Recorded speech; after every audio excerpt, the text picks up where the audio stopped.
Welcome again to the Jerry Salceda cooking show for Rebecca Salceda, my daughter who is learning how to cook different things. This is a very basic, no frills recipe for ribs. And today we have spare ribs, which are a little bit juicier than the baby back ribs, but they work just almost the same. So we will get started.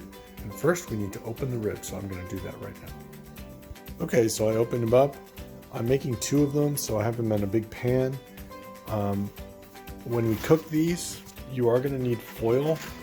I wanted to put foil underneath, but I'm not going to do that. But you do need to cover them. They need to be covered when they're cooked because that's going to make the juices also good. Some people like to wrap them in foil. I don't. I like to just put them on a pan and just cover them with a pan real tight. Okay, so what else are you going to need besides foil? And of course, I'm out of long foil. Long foil is better. I use garlic salt, dark brown sugar, black pepper, and I like the ones that you can actually put upside down and you can crack it. It tastes a lot better than just the powdered pepper, but if you only have powdered pepper, that's fine. And the last thing, and this is kind of hard to find, is this is called Pico de Gallo con Limon powder, and they sell it at H-E-B. So anyway, these are the only things you really need, and that's maybe some salt. Okay, with the meat. Okay, so next you're going to put the garlic salt on, and you're going to sprinkle it on each one. Then you're going to do the black pepper. You're going to crack it on it, kind of like a medium amount. And then you're going to dribble some Pico de Gallo. You know, if you want it a lot, you can do a lot, or you can do a little bit. But I'd put a moderate amount. And then you're going to put your brown sugar.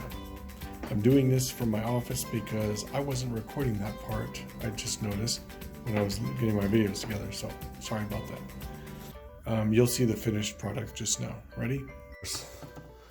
Okay, so you're going to do the same thing. It should look like this. You can actually put more if you want, and you're going to do the same thing to the other side of the slab. I started with the bone side first, so that the bone side's on the other side when I cook it. So then you're going to turn them around and do the same thing on the other side. Okay, so I did the other side. Now they're all nice and juicy.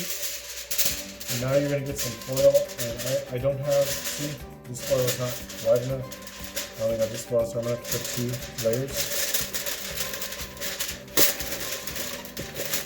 I'm going to seal it up. I like to use heavy foil,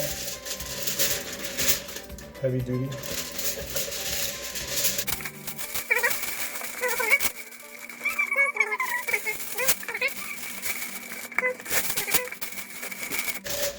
Okay, so I really want this sealed so all the juices stay in. That's why I put a double on here. It's a lot of foil, but I'm making a lot of meat. Okay, now it's ready for the oven. Okay, the oven's almost at 350. I'm going to put it in anyway because I need to get this started. So there it goes. Put it in the middle. Okay, and I'm going to close it. And I would probably check this in about an hour and 25 minutes or so, or an hour and 20 minutes, and see how it gets going. And we'll check it out after that. Okay, it's been about an hour and a half. So we're going to check them out. Let me get the double knit.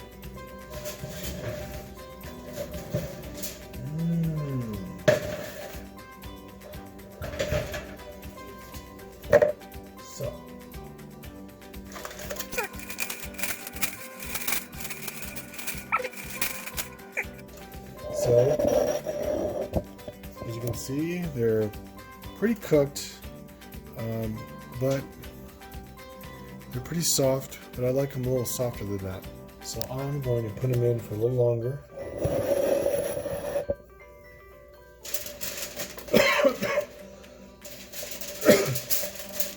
And then maybe for another 20 minutes. And then I'm going to uncover them after I do that, because we want them to be a little toasty on the top. But we're going to cook them for about 20 more minutes. Get them a little bit more tender. There we go. Okay. So it's been about 20 minutes. Get it out. I'm recording right now. Alright, let's see what it looks like.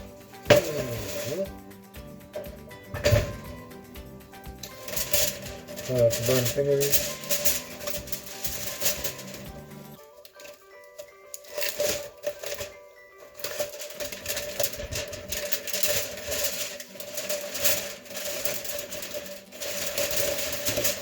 Okay, great.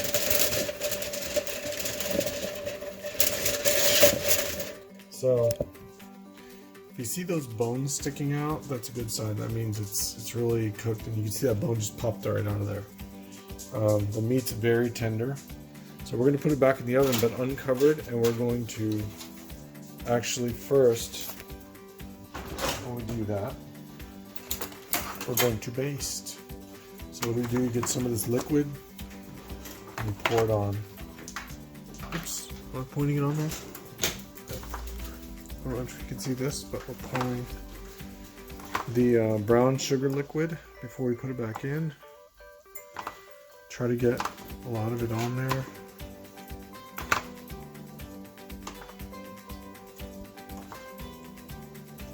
Nice and juicy. Okay.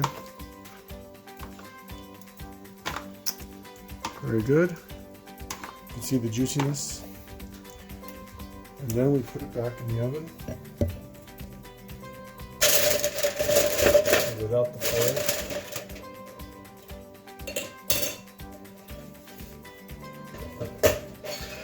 And we're going to actually turn the oven higher.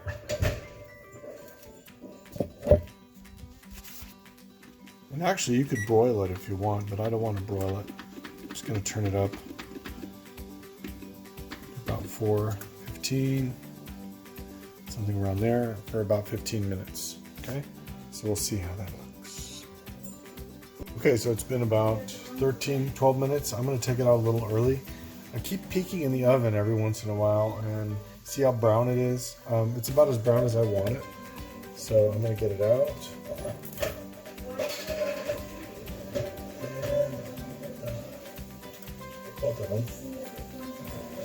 There we go. Okay. So now you can see the finished product. Nice and brown. Nice and juicy. Ow. And so we're going to test out the tenderness with a fork. So when you poke it, this should really be very soft. So you can see this softness here. Should be very easy to cut. So that's how I make my ribs in the oven. You can barbecue them, but I think they come out juicier in the oven. It's not that hard, and you can always experiment. But the key is seal it, put it on 350 or 325. If it's 325, you can put it for longer, and it'll become even softer. And at the very end, you want to make it really hot and baste it and make it brown. Okay? Good luck. Gooby!